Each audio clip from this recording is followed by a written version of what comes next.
Welcome to the Riders Lounge. I'm Mark Fawcett. And I'm Shane Johnson. And on today's show, we have the Lib Technologies DPR.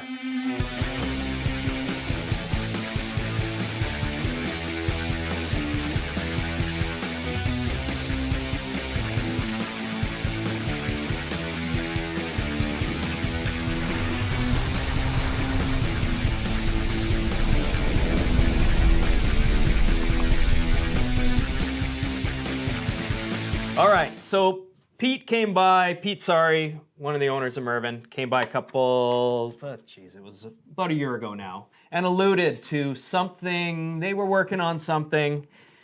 It's actually the evolution of the double dip, if you guys all remember that. But Pete was talking about this free ride board that they were gonna come out with. And a little bit more, I won't say this is price conscious, but it's a damn good price for what you're getting. So that off the top, that's one of the key things that a lot of people are going to see this year. But yeah, DPR, like finally a free ride board that isn't so Canadian prices. You guys know it's always a bit higher. A lot of our favorite free ride boards in Canada are in the $900 range, which translates to USD sort of probably $650-ish. This board's coming in at $599 Canadian, which is amazing. Made down at Morrison.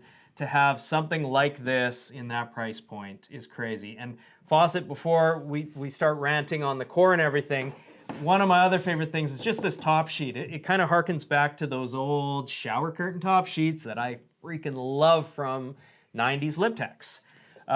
Shed snow really well, and they nailed it. Like, every board doesn't have to be a big old flashy board. I love Morrison's graphics, but this is just stealth and so wicked. Yeah, so wicked. It's amazing. I had a lot of people in the lift line going, "What's that? What's that?" And of course, it hadn't been released yet when I had it out last spring. But yeah, so talking about the quality, it's got pretty much their premium core. So Aspen and Polonia, a combo of biax and triax glass in there. Mm-hmm. I don't think there's really any carbon in it, but like you don't need, if the wood core is done right and it's profiled right, you don't need a ton of carbon. And we see that in a ton of boards.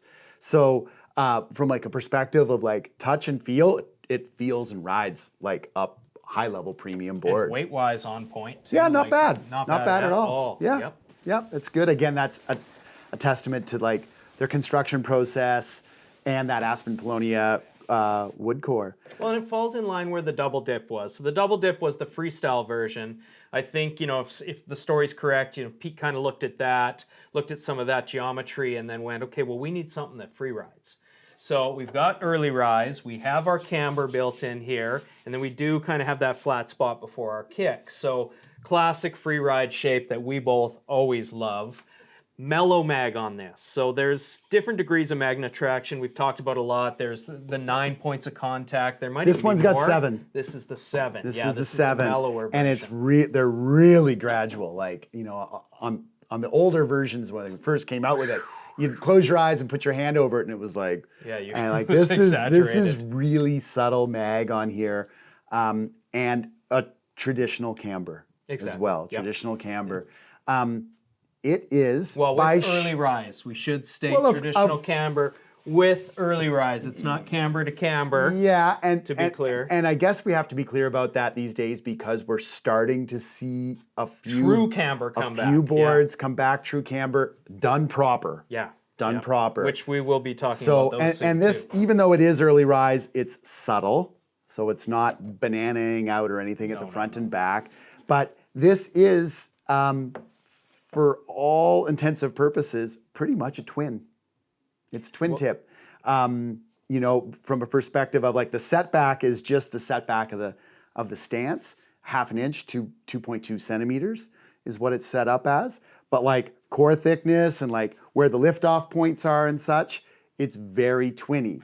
Yeah. But, and I usually, I like twins, but I wouldn't want to do all mountain riding on a twin for me, but this I could. Well, to me, this feels like, this is like a twin board for people who like to maybe normally ride directionals, if that makes sense, or for like all mountain riding. That doesn't mean if you're a park rider or someone who rides switch a lot and everything, it's going to be phenomenal. But I think for those people that, from a perspective of they're like, yeah, I normally ride directionals, but I kind of want to see what twin's all about. From the double dip, right? Yeah. The double dip was the twin version, and then they really looked at that and went, okay, well, let's evolve this into a free ride board. Yeah, so there's no taper in this thing. It comes, actually, what's cool, it comes in a bunch of sizes. Yeah. So 52 normally, starting. yeah, so normally when a lot of companies produce like a new model or something, it'll come in 2 or 3 sizes. So this has a 52, 54, 56, 58, 60, and this is the 59 wide. Yeah. So 6 different sizes with a wide. The 59 wide, I mean, this thing's perfect for me. This will probably be my Mervin board for this year. Yeah, this was a bit much at my body weight, 150. I'd be going the 56 in this model because I did find, this tail is really stable.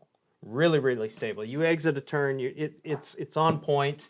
You get a little more free flexing in the nose because of how I set the stance. So I was right in the back seat, so it allows my nose to flex a bit more. But yeah, I'd probably go 56. You love the 59 wide was great for me. This was boards. Awesome. Wide being 26.5, which is about where we see W's coming in at these days. And I actually, when I wrote it, I tried to really twin it out, and I had it set in the middle of the stance. So I would have been an inch, half an inch, 2.2 centimeters back, and it rode so well. I'm starting to move forward more. I'm starting to center myself in the stances more as the companies and the engineers have figured out the core profiling and the blends in the front of the board more. Fawcett brings up a good point, the blends, right? It's not so hooky now. So if you've got a lot more body weight on that nose, you're not feeling that grab that used to drive me crazy. Sometimes it was a grab, but it was usually a dig. It was just like right down, anchoring straight down in there, and I hated that. And that's why I would set back, because I would take a little bit of weight off of here so that I would set all the way back so that my contact point, effectively started was pretty far back. And then now with the way, the boards have evolved and we've all learned how to do it, again, core profiling, how the liftoff is, how the side cut turns over. And that's why we're starting to see more cambered boards coming back. Fully cambered which I'm boards. really stoked about. Everything's got rise at some point. It's going to have to flip up. And they talk about the early rise, and that was one way to alleviate these issues that we couldn't figure out.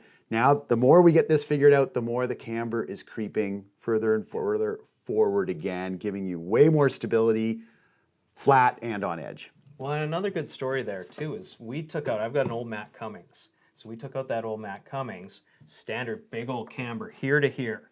And that board was so, we rode those things hard in 92, 94. Yeah. But then when you go and ride them now after being spoiled by modern designs, you sure notice the difference. Oh, it was massive difference. All you feel on that board are these 2 points. Exactly. Yeah, it feels like the middle of the board doesn't even touch the snow. Yeah, really hard to manage. And anyway, that's some nerdy stuff for you. But this thing, going down the rabbit hole, but this board, we're good at that. We're good at going down rabbit holes. but this board done super proper. What's DPR stand for? Oh. I know. I remember. The older guy remembers. Development Project Realized. There it is. Which would have been Pete's, Pete course. wanting to bring this kind of board to fruition. And I just think Mervin builds a high-end product. Like Libs are high-end boards. This is going to give, those guys that are, say, traveling for the winter, you're on a bit of a tighter budget. This now opens that world to them, and this board rips. This absolutely is going to be probably one of the most talked about boards this season. I think so. Yeah. I think so. I think it'll be a popular seller for us upstairs. Absolutely. Especially for people, like I said, that are wanting to be, they're a little bit more twin tip curious. And yeah, for sure. Well, guys, we appreciate it. Season 6 is starting. Fawcett and I are back. We've got Morrison on a bunch of episodes this year. As always, like and subscribe. It's how we keep it rolling. You know the drill. And we got a bunch of new sponsors on deck. That's going to roll out in all the outros. But the big ones, of course, the guys at Cole, BALDFACE. Thank you guys so much for the support all these years. And Fozzie, how many inches of snow are we going to get at Whitewater this year? Well, Inches. now I gotta like do the Inches. conversion. Now I gotta do the conversion. No, I'm just messing with you. Okay, yeah, a lot. I Should get a be a lot of lot. comments, so when we talk in centimeters and things like that, it's hilarious in the comments. I'm doing my best to do the conversion. I did for you I did guys. half an inch, 2.2 centimeters. Yeah, I know. Yeah, you nailed it. You nailed it. Thanks to all our friends in the States. You guys like, subscribe. We appreciate all of you. And Thank you for watching the Riders Lounge. We'll see you next on the time. next one.